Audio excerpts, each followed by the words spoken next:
Hey everyone, Erick Stakelbeck here. The Middle East Cold War continues to heat up. Even with the coronavirus raging, the chess pieces continue to move on the board of the world's most chaotic region. Find out all the latest details today, right here on the Watchman Newscast.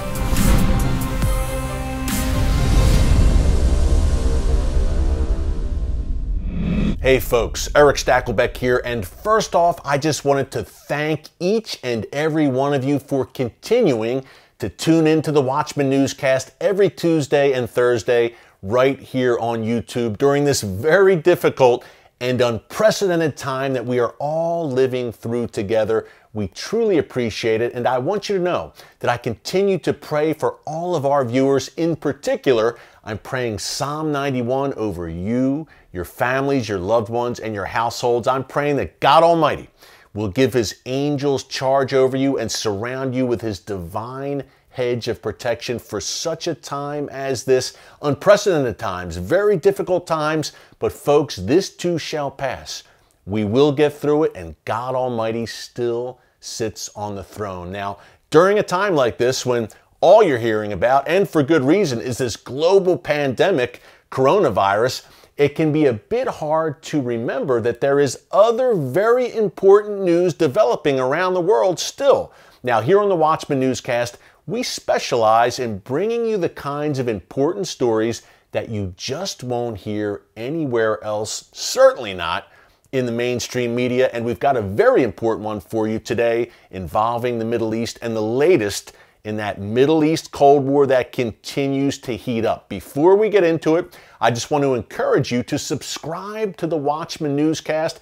Give us a big thumbs up, like what we are doing. Folks, we are growing by leaps and bounds here. Again, we are now available twice a week here on YouTube. We're posting new newscasts every Tuesday and Thursday. We are also posting all the clips from our Watchman television show, which you can see every week on TBN and the Fox Business Network. So be sure to subscribe and click the notification button so you get a heads up every time a new clip is posted right here on YouTube on the Watchman News Channel. Okay, let's get into our big story of the day. It's a story that really developed in recent days. I haven't seen much reporting on it in the mainstream media, surprise, surprise, but the Middle East Cold War.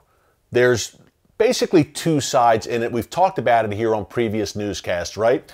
On the one side, you have the United States and the West. You have Israel, and you have the Sunni Arab states. I'm talking about Saudi Arabia, Egypt, Jordan, the UAE, and the Gulf states. On the other side, the sinister side of this Cold War, which has turned hot, very hot from time to time, we have the Iranian regime, we have the Assad regime in Syria, and we have Iran's proxies, Hezbollah in Lebanon, Palestinian Islamic Jihad and Hamas in Gaza, and then various Shia militias under Iran's leadership in Iraq, in Syria, even in Afghanistan and Pakistan. So these are the players. Also, a very pivotal player in this Cold War on the Iranian side are the Houthi rebels in Yemen. Now, you might remember the Houthis about 5 years ago. For a brief time, they took control of the Yemeni capital of Sana'a. Saudi Arabia and a coalition of Sunni Arab states has been battling against them in Yemen over the past few years. Very nasty, very chaotic situation to wrest control of Yemen from them. But here's the key point for today's purposes. The Houthis are an Iranian proxy. The Iranian regime funds and supports, and they share a radical Shia end times ideology with the Houthi rebels. That's why the events of recent days are so interesting. Basically, in Saudi Arabia right now, they have arrested dozens of Hamas operatives who were living and operating on Saudi soil. Operatives, supporters, they are on trial right now. Dozens of these Hamas supporters on trial right now in Saudi Arabia, charged with supporting terrorism. Now, one interesting wrinkle here is that the Saudis and Hamas, I'm talking back in the day when Hamas was founded in the early 90s and even up into the early 2000s, they did not have a bad relationship. But then Hamas moved more and more into that Iranian orbit. And now we have a very different relationship between the Saudis and Hamas, to the point where the Saudis say, we will not have this Iranian proxy operating on our soil and supporting terror. Now, I'll get more into the specifics of the Saudi-Iran conflict in a moment. But before I do that, the second interesting wrinkle to this story. Okay, the Saudis, who, like Hamas, are Sunni Muslims, rounded up these Hamas operatives. They have them on trial for supporting terror. The second interesting point here is that in recent days, that Houthi regime in Yemen has said to Saudi Arabia, hey, let's do a prisoner exchange where you release all of these Hamas operatives that you currently have imprisoned and on trial. You release them. And in turn, we, the Houthis in Yemen, will release some of our Saudi prisoners. Remember, the Saudis have been going at it with the Houthis for the past few years. As I mentioned, some Saudi soldiers have been captured in Yemen. I think a Saudi pilot actually was recently captured. So the Houthis are saying, prisoner exchange. You let go of the Hamas operatives, and we'll let go of the Saudi citizens, the Saudi soldiers that we have in captivity. Folks, why would the Houthis want to do this? What do the Houthis have to do with Hamas? Remember, Hamas is a Palestinian faction based in the Gaza Strip. The Houthis are in Yemen. What's the connection here? Why are the Houthis so interested all of a sudden in Hamas? One word for you. Actually, two words for you. Iranian regime. That's the connection, folks. Why would the Houthis offer this prisoner exchange? Because their patron, their benefactor, the Iranian regime, is pulling the strings and telling them to do exactly that. It's all interconnected. All of these proxies that Iran runs and operates, folks, and that they deploy to the Middle Eastern chessboard. Again, we're talking about the Houthis in Yemen, Hamas, Palestinian Islamic Jihad in Gaza, Hezbollah in southern Lebanon, the various Shia militias in Syria, Iraq, Afghanistan, Pakistan. Iran wants synergy between all these organizations. Yes, the Houthis are Shia. Hezbollah is Shia. The Iranian regime is Shia. Hamas, Sunni.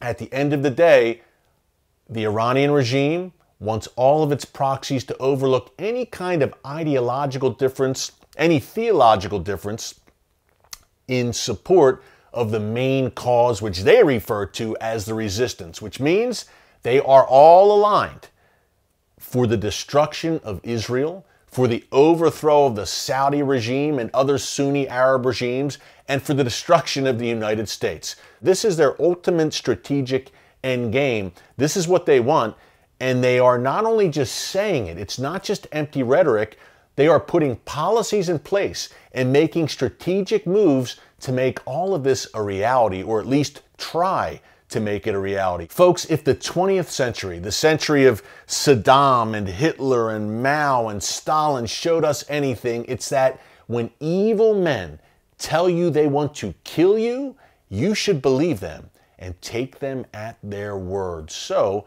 I take it very seriously when the Iranian regime not only articulates their desire to destroy Israel, the West, the United States, but they are actively taking moves, making alliances, and employing proxies to make that happen. So it's going to be very interesting to see how this whole dynamic develops with this Houthi-Hamas relationship. How do the Saudis respond to this offer by the Houthis in Yemen?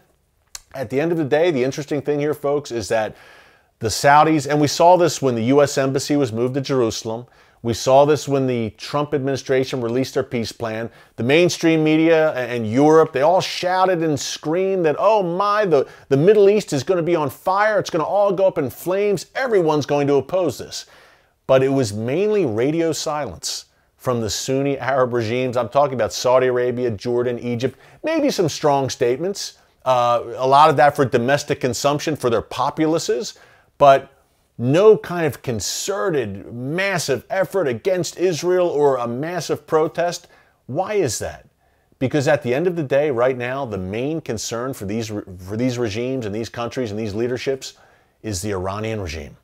And concern and fear over the growing Shia superpower that may very well be nuclear armed one day, that is actively taking steps toward developing a nuclear weapon, that overrides any concern right now over where the U.S. Embassy is located and a Palestinian state. In the minds of the Saudi leadership, Egypt, Jordan, the Gulf states, the Sunni Arab nations, trust me, folks, the Iranian regime is 1 and 1A right now on their priority list and tackling that regime. So you see the chess match now. This is really not just the Houthis offering this prisoner exchange for Hamas operatives. It's really the Iranian regime pulling the strings and making the offer. So let's see how this plays out. If anything interesting develops, and there's any new information coming out about this in the coming days, we will update you right here on the Watchman Newscast. Remember, we're here every Tuesday and Thursday. And by the way, we have a comment section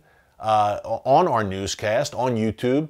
Tell us what you think. What do you think of all this? Am I on point? Am I off base about Iran, Saudi Arabia, this Middle East Cold War? Keep it clean, please.